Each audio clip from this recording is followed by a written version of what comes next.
Well, the year has come to a close. I started reviewing games on June 9, 2009, and in that time, I have been able to review 42 games for both the Wii and GameCube. Most of them were very fun to play, but which ones were the best? Well, let's see. It's time for FreQuenczy's Top 10 Reviews of 2009.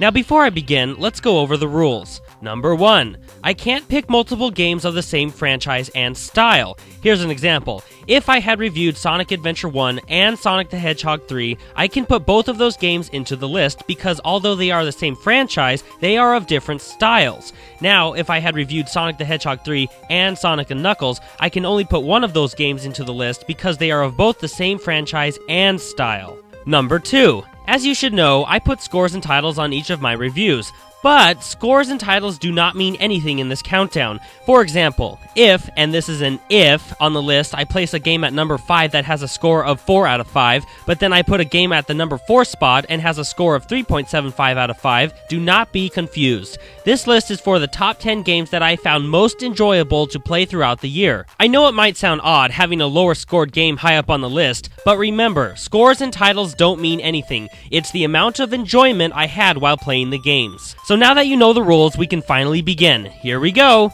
Number 10! Sonic Unleashed. When I first saw the E3 demo of this game, I just had to play it. I am a huge Sonic fan. He's actually my second favorite video game character.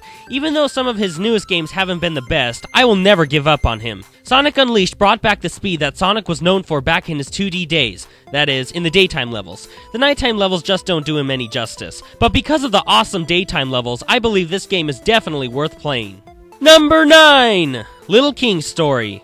If you ever wanted a game that played like Pikmin and Animal Crossing fused, this is it. I love both Pikmin and Animal Crossing, so this game worked just fine for me. If you remember from my review, this was the game that I just couldn't decide a score on, but because I just didn't want to put the controllers down from the very addicting gameplay, I gave it a higher score in the end. I hear this game is underappreciated and doesn't have enough recognition. Well, I'm here to say it's a great game. If you liked Pikmin, you should definitely try this game out.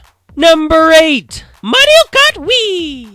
In my opinion, this is the best Mario Kart game to date. There were many new elements Nintendo added to this version that just made Mario Kart even more fun than it already was. Besides new characters and tracks, they added in motorcycles, which I always use now instead of the carts. You can now do tricks with your cart or bike. You can control using the new peripheral, the Wii Wheel, which is actually just a plastic shell, but it's very accurate nonetheless. And now you can race online with up to 11 other players, 12 including yourself. I'm a big fan of Mario Kart, and this version didn't disappoint when racing your friends and characters of the Mushroom Kingdom.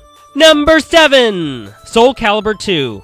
I have never played any Soul Calibur game except this one. I actually wasn't interested in it first, but when I heard that Link was going to be in the GameCube version, I thought I might check it out. And boy am I glad I did. This is one of the best fighters I've ever played. And it's not just because Link is in it, although it does help, but there's just so much awesomeness to it. With lots of characters, stages, awesome attacks, and the addition of Link makes this game, in my opinion, one of the best GameCube games out there. Number 6! Mario Strikers Charged. This was the most surprisingly good game out of the 42 I reviewed. If you've seen my review, you'll know that I don't follow soccer at all. I do like to play it for real, but watching it, But anyway, I'm so glad I had the chance to play it. It's so much fun. It's even better when you're playing against your friends. With great visuals, sharp controls, a good diversity of difficulty, and crazy twists due to items, special shots, and mega strikes, this is the best non-platforming Mario game I've ever played. Number 5! Paper Mario! The Thousand-Year Door.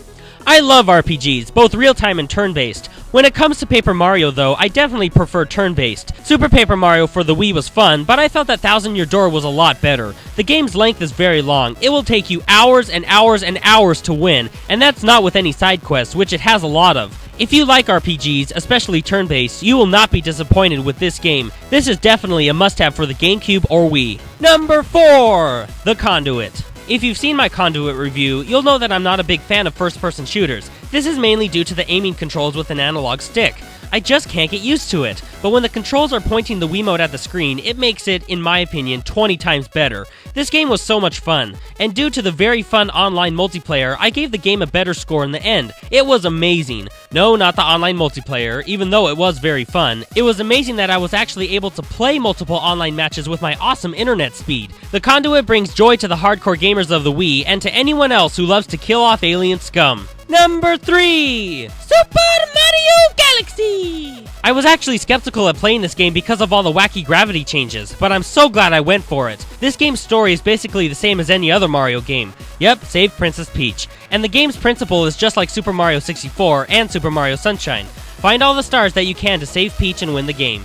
But to do this, you have to go and play through many planets with different crazy designs, defeat enemies, get upgrades, and solve puzzles that make Super Mario Galaxy one of the best games for the Wii. I can't wait for Super Mario Galaxy 2. Don't worry, it will be reviewed. Number 2! The Legend of Zelda: Twilight Princess. I have never come across a Zelda game I didn't like, and Twilight Princess is the best Zelda game I've ever played.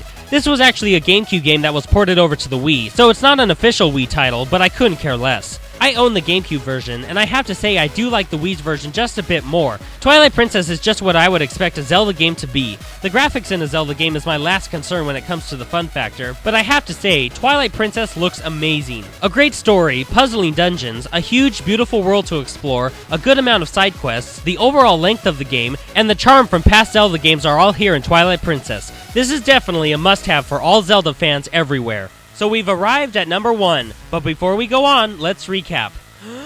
Number 10, Sonic Unleashed. Number 9, Little King Story. Number 8, Mario Kart Wii. Number 7, Soul Calibur 2. Number 6, Mario Strikers Charge. Number 5, Paper Mario The Thousand Year Door. Number 4, The Conduit. Number 3, Super Mario Galaxy. Number 2, The Legend of Zelda: Twilight Princess. And now it's time for number 1, Super Smash Bros. Brawl.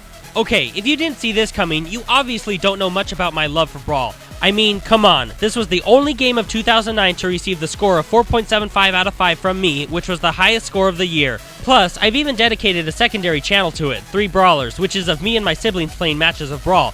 This game just screams awesomeness. When I first watched the E3 trailer, I couldn't believe how amazing it looked, and now that I own it, I just love it. It's been almost 2 years since I've had the game in my grasp, and I still can't get enough of it. I literally try to play it every day. The graphics, the controls, the new amount of content, which includes new characters, 2 of which are third-party characters, crazy new stages, awesome new items which includes the epic Smash Ball, tons of stickers, trophies, and music tracks, a 2-player co-op adventure mode, co-op event matches, co-op stadium matches, the ability to save and replay matches, a great new camera to take pictures with ease, a custom stage builder, and an online mode makes Brawl the best game I've ever played, and that's why it's number 1 on the list. Well, I hope you enjoyed this video. I'd like to thank everyone who supported me and my reviews, which includes my family and all my subscribers. Thank you very much, you guys. I've had a great year of reviewing Wii and GameCube games, and I hope we'll all have a happy new year. See you in 2010!